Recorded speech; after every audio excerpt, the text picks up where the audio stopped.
नमस्कार मित्रांनो, आज आपण तांदूळशाच्या भाजीची रेसिपी बघणार आहोत.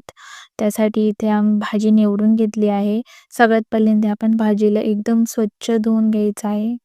कारण त्यामध्ये माती वगैरे चिटकलेली असते, त्यामुळे भाजीला एकदम स्वच्छ धुवून घ्यायचं आहे. हे बघा. त्यानंतर मी इथे 2 कांदे घेतलेले आहे. कांदा घालायचा आहे. त्यानंतर कापून हिरवी मिरची तुम्ही वाटून पण घालू शकता.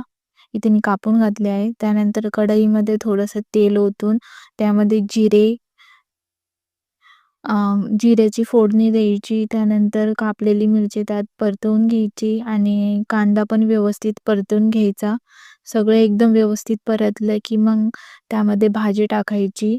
हे बघा, भाजीला जास्त हलवायचं नाही, नाहीतर ती कडवट होते. नॉर्मल स्टर केल्यानंतर त्यामध्ये मीठ घालून त्यावर झाकण ठेवून द्यायचं शिजण्यासाठी.